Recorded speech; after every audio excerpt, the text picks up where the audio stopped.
Here we are again. Yeah. Lou, your character, he's mean. He is mean.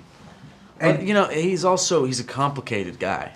So he's not just mean for the sport of being mean. He's had hurt in his life and other things. I'm trying to defend him, but he's hard to defend. Well, my point is, you're a nice guy. We've talked before. You're a super nice guy. I'm a nice guy if I've had my coffee in the morning. If not, different story. Then you're Lou. But my question is, what did you channel to play the bad guy?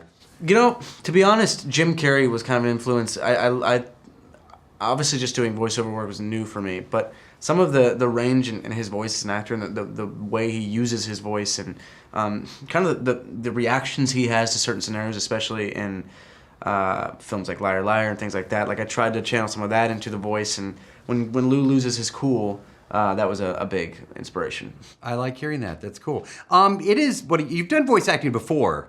But Night at the Museum, I think, is one of your credits. Yeah, I guess you're right. But I was a cherub in that, and it was kind of weird, and it was mostly just singing. This I actually got to act as a voiceover artist. So how was the experience? How did you find it? I found it to be really fun, but also very challenging. You know, and I think the reason it was so challenging is because I'm so used to playing opposite other actors, and that chemistry sort of informs what I do. But this time, you know, you sort of just do your parts, and then fill in the rest. But I just watched the movie a couple days ago and was blown away. And I had the reaction I think one's supposed to have to the character, which is that I didn't really like him until the end. It kind of comes around. But for those that don't know, I'm the villain in the movie, which is why we're saying we don't like me. Not because I'm hopefully bad in it, but yeah. You're great in it. Thanks. Actually, it was the theater. It was Mom and I both. They did like a little private screening for us in Houston before. Oh, we nice. Came out for the interviews, and we both looked at each other. That was really, really good. I love the music in this as well. Great music, and obviously, you know, between Kelly and Janelle, you got some incredible voices. Blake, I mean, it's amazing. Guess what my favorite song on the radio is right now? I hope it's Sucker. It is Sucker. Dude. If you said Ariana Seven Rings, I'm like, oh. Then I'd have to leave. That makes sense. That's no, everyone's but favorite. it's a good song. It's good. I love Sucker. I love Seven Rings. That's my favorite song on the radio. Is it really? One of. Sucker is great. So my question is, do we get a tour? Are we talking Jonas Brothers back on the road? Yeah, I mean, we will tour for sure at some point this year. We haven't announced those plans yet, but that could be coming very soon.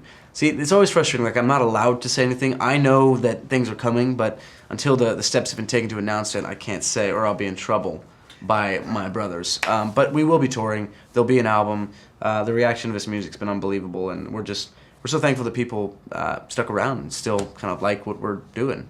What was it like to get back together with your brothers and actually do music again? It was challenging at first. You know, like the journey creatively to get to a place where we felt like we were ready was really more about us just working out some things that kind of didn't go right the last time, and was the reason we split up for 6-7 years. So once we figured all that out, it's just been a ride of a lifetime. And I think the comfort in knowing that we've actually got a healthy setup this time helps us step forward in all this with a lot of clarity and just with a desire to have fun, which is the key. Well, Houston, Texas better be on that tour list. We want to see I it think in it will town. be. We'll close with this. What do you like most about this story, UglyDolls? I like a lot about it. I mean, the first thing is that I was really drawn to the music and thought the music was just excellent and the storytelling was great. The message, you know, I feel a certain responsibility to bring a positive message into the world in a time where I feel like we need more of those messages out there, and something that affirms diversity and the importance of diversity and different walks of life and accepting oneself and loving oneself. I hope young people take those messages and that they really resonate with them. And you know, I think about the animated movies that influence my life and the way that I think, and I hope this movie has that kind of effect. I'm just going to start off by saying many years ago, well, we'll say a few years ago, there was a radio station in your hometown of 106.1 KISS FM. I am very, yes, and Al, you used Kelly, to call DJ every week during your American Idol run. Yes. Kelly, it's good to see you again. Yes. I'm Dave. Yes. That's so crazy. When you came in, I was like, I know you. I was like, wait, what? I just wanted to surprise you. Yeah, you're changing it up. I like love it. On me, yes. It's so good to see you. No, nice to see you too. I am just proud of everything that you've accomplished over the years. We haven't talked since the Idol days. Yeah, no, I guess not. Yeah, yeah. You're just killing it, including this. So maybe we haven't talked because you've got all the jobs like me. Right, I'm doing multiple things Yes, right now. yeah. What makes Moxie, your character, so special? For me specifically, Moxie's special because I connect with her. We have a lot in common. So when I do think I kind of morphed her into a little bit of my personality as well, from the beginning of doing the film and how it kind of came to fruition. But she's just very optimistic. She's very hopeful, very determined, cannot be swayed. So maybe stubborn. So yeah. Hey. She's going, hey, wait a minute. Welcome to every Texas woman you've ever met. That's what, and they're all watching right now. Yeah. How about that? Yeah. Tell me what you love about this story. I love the fact that it just be yourself and be proud of who you are. Yeah, I mean, I think that people oftentimes, especially with social media and everything, people often try to be what they're not, and they think what they need to be and what fits in and what people expect and all those things. And at the end of the day, like, you're just supposed to be you, and it sounds like the most simplistic, like, just cliche message ever, but it's very hard, I think, for people to accomplish. People don't find... they don't see how precious they are. They don't see how special they are. They don't see, just because they're not in the limelight or making big waves. Like, these small waves make a difference too, and that you might seem small to you, but it makes such a big impact. Like, and I think that people, I don't know, we have such a level, such a bar that we're supposed to maintain, and you're really just supposed to be doing you. And all of us matter in the big, scheme of life and grand scheme of life. And I don't know, I just feel like this film points that out in the sense that you don't have to be something you're not. Like, what you are is special. No one's you. You're unique. And I know that sounds like something your mom says when she sends you to school, but it is true, and that's why she said it. So I actually watched this movie with my mom. Oh, so yeah? she said the same thing. She's my like, mom I is love so it. mad because we just watched it, and she just came in town for my son's birthday, so she missed it. She's mad. Well, you'll have to send her to the theater when it opens. I know. Looking back, I know I opened with the American Idol days, but looking back at your life, your career, last time we spoke, it was during the Idol days, and now things are just going great. Yeah. What would be, I guess, the words to describe how the ride has been for you?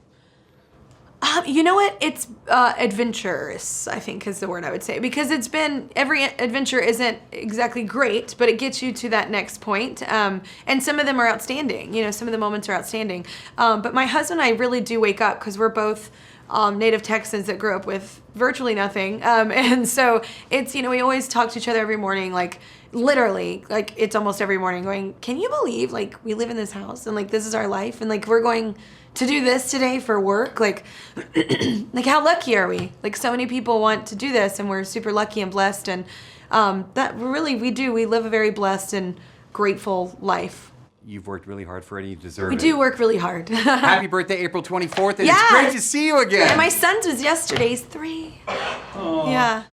It has been a radio reunion day for me today.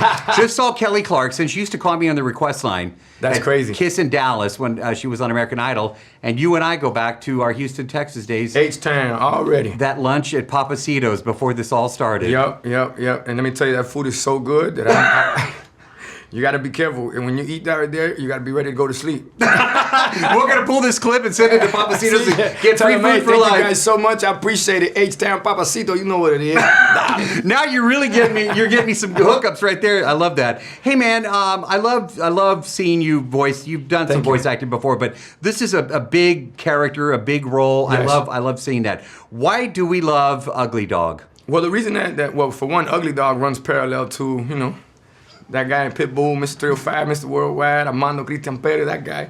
And then you have also Slick Dog, that's when you put on the glasses and you talk to the women. Hey, mamita, ¿cómo anda? How you doing, mommy?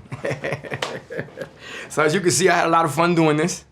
I actually got a chance to hang out with Kelly Clarkson backstage at the Upfronts. We had a lot of fun. She's great, by the way. And what an honor to be able to be a part of something with Blake Shelton, Janelle Monáe. You have Gabriel Iglesias is in it, Wanda Sykes, B.B. Rexha, Nick Jonas, Kelly Clarkson. I mean, wow.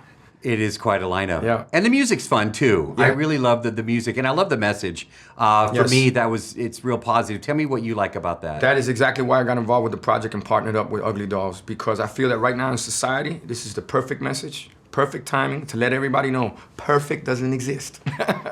And everybody now is all about followers and likes, and I think they should worry more about leaders and unique, and being different is actually a great thing, And everybody now also wants instant gratification, which doesn't exist, because what comes quick leads quicker. Well, I've been in the game for 20 years now, and that's a slow but a for sure.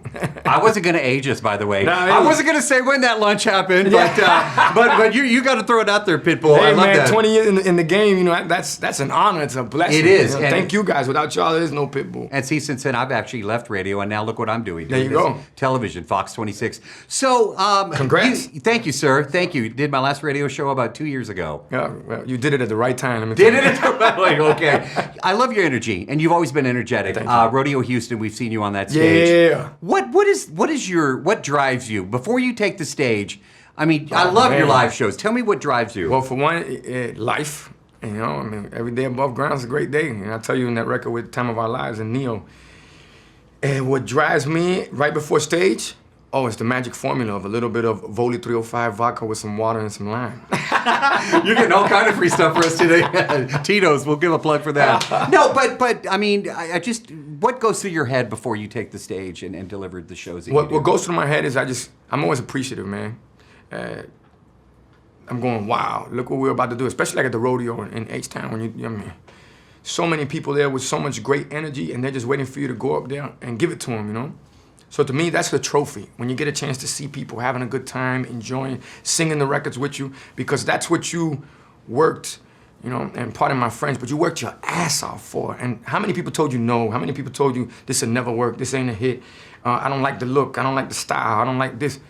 Everybody. So when you get up there and you see people just jamming, you're like, this is what it's about. And that's why I get up there and lose my mind. What's your favorite Pitbull song? My favorite record to perform around the world is Give Me Everything. Because it gives me a chance to show everybody how I took my life from a negative to a positive, you know?